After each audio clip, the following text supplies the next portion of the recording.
Hey everyone, welcome to the Superintendent Effect, the podcast where we highlight strong leaders building strong communities. We're coming to you today from Nashville, from the National Conference on Education, from AASA, the Superintendents Association.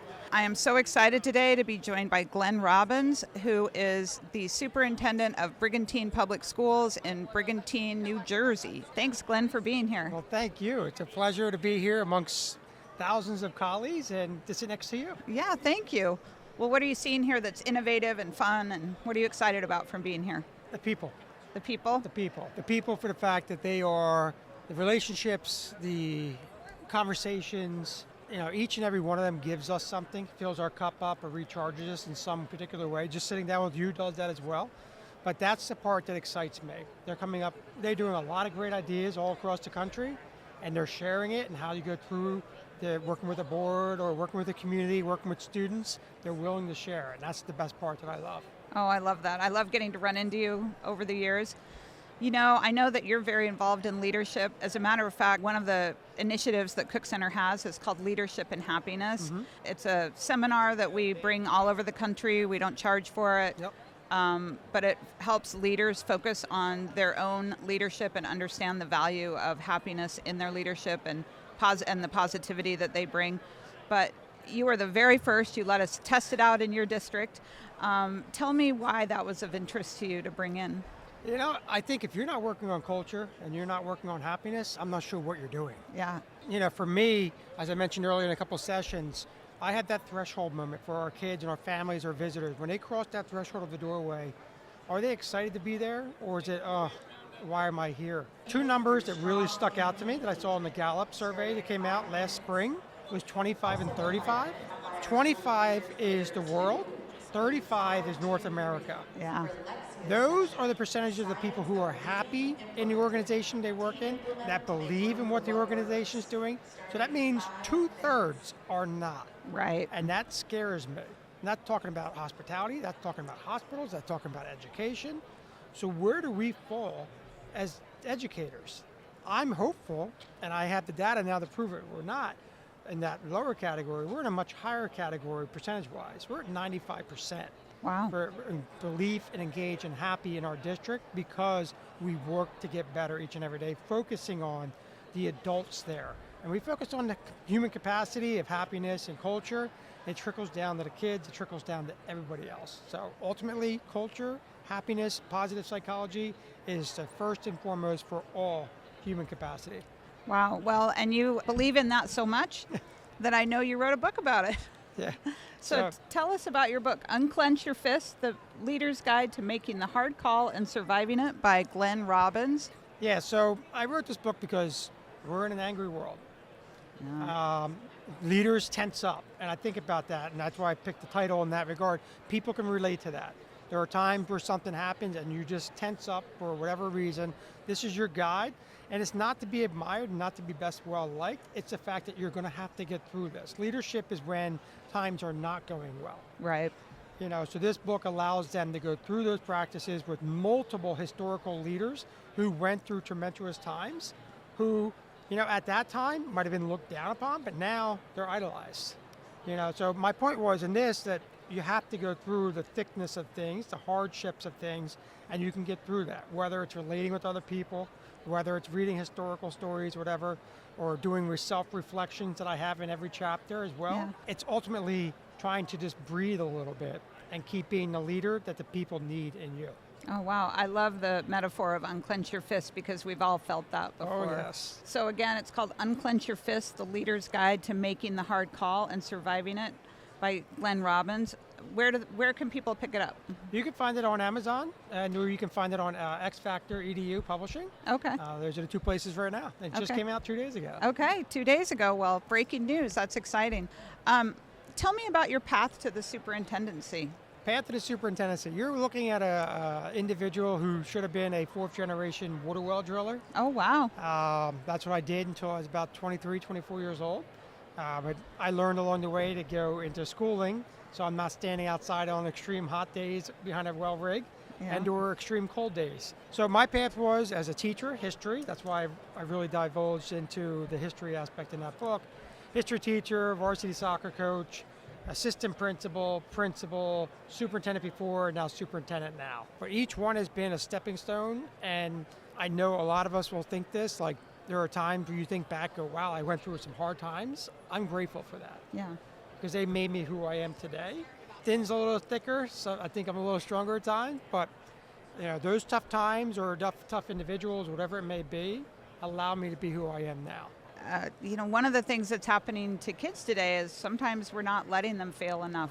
We're making them too fragile. I mean, just in trying to protect, we're not allowing them to explore. And I worry about the next generation and how they are going to deal with adversity, because you're right. Sometimes the only way is through. Yes, and I think about that. I'm a father of a 13-year-old boy in 8th grade, and I have a 6-year-old little girl in kindergarten right now. Oh, wow. So she keeps me young. My son will keep me on my toes and so forth, but my goal is to make sure that he goes through some adverse situation. Daddy's not going to be there to protect him for the rest of his life, and neither is mommy. And he needs to learn how to persevere through that. Yeah, well, you're a little younger than me, and so I look at the parenting profiles and I see myself in all of them, even the good parents, but I see myself in all of those things. It's a funny generation of the parents that are more my age that I think I'm a little old school. Overprotected. I'm the old school parent. It's just like, go outside. Oh, you got hurt? Yeah, get up. Come on. Put some dirt in it. Let it go. Right. What's something that you just, when I say, what are you really proud of, that just pops in your head? I'm proud of the fact that here I am in Nashville, and people know what Brigantine, New Jersey is. Yeah. The fact that they know all the great creative things that our staff and our kids are doing on a daily basis, and our community. It's a small little shore town that's now recognized all over the place. That's what I'm most proud about, is that the teachers doing the work, the families doing the work, the kids doing the work, the community, the school board, it's being recognized. And it's being recognized for the right reasons. Yeah. That we're focusing on the kids and not forgetting, but just pushing aside all the loud voices on the side and continuing to focus on what these kids can do now and where they're going to be in the future. And that's my greatest pride, is showcasing and celebrating all that it's involved in Brigantine. That's amazing. So as you look into the future, I know AI has become a big word in education. Where do you see us in 3 years with AI? It's a great question. I see it as we're in the MS-DOS stage right now. Yeah. With AI. I'm intrigued. I'm really hopeful that people do not ignore it. I'm really hopeful that people don't push it aside and say it's a fad. These kids are already working with AI. They've been working with AI for years. We have too. Yeah. But now it's at the forefront.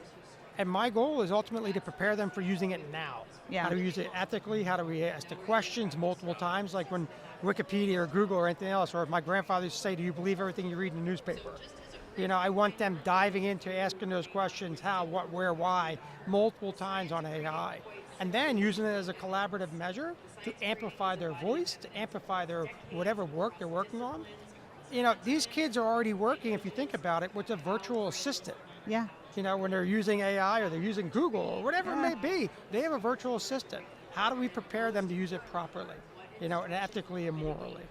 I think that's such an important part. I keep thinking sometimes, I think less this year than I've seen the 2 previous years at NCE, but the question often has been if we're going to use it, and I think the question needs to be how, and we need to teach people the different uses. I just think every day I hear about some new use of AI, and I think, I wish I knew how to do that. I wish I knew how to use AI to build a website. I wish I knew how to use AI to, build the latest spreadsheet or whatever it is. And I have some of them. I have Gemini, and I have and I have ChatGPT, and I have beautiful AI. But I still haven't mastered how to get beautiful AI to build me. Well, even that, even the ones I haven't mastered how to get it to do the thing I want it to do. But anyway, and that's what I keep thinking is, man, I wish I was a kid in school, because truly most of the innovation or the appreciation for innovation that I learned in high school and college. And then that just sort of gave me the courage to keep learning it later. Correct. And so that's what I hope's happening in schools for kids, is they're just learning how to think and use AI in a different way. Yeah, well, your point hits home hard when I present all over And I say, who's using AI to superintendents and principals? And most of them don't put their hands up, or they're blocking it. For And their that's own, and that's even a for concern. their own. Yeah. That's a concern, because this is not going away. No. Yet they think it might be, or they're near retirement, or somebody else is going to take care of it. They're doing a disservice. They need to start teaching the staff and the kids now. Because that gap is going to be there. You know, we talk about reading gaps and math gaps and all those things, and there is going to be a gap in Correct. haves and have-nots in new technologies. Correct. So anyway, what's something people don't know about you? Some people, oh, that's a great question. I've never been asked that question. I don't know, I advertise a lot that I like fishing with my kids and my family. I wear crazy suits to make people smile and laugh. I love it. Something they don't know about me, like I maybe mentioned earlier, I was the son of a well driller, a blue collar for most of my life. So I learned the hard way a lot of times growing up. Yeah. I think the part that I really enjoy most is that experience and all the other jobs that gave me a range of understanding of like various backgrounds and various people and various jobs, that when families come to us, I can appreciate them a little bit more. Oh, I love that. Glenn, thank you so much for joining us, and thank you for being a strong leader, building your strong community. We really appreciate all the work that you do for the kids, and truly this work is for the nation. It's not just for your kids in Brigantine, it's for every place that those kids go out in the world and touch. So thank you so much for your work. The honor is mine, and I'm grateful for having me, so thank you so much. You're welcome, thank you.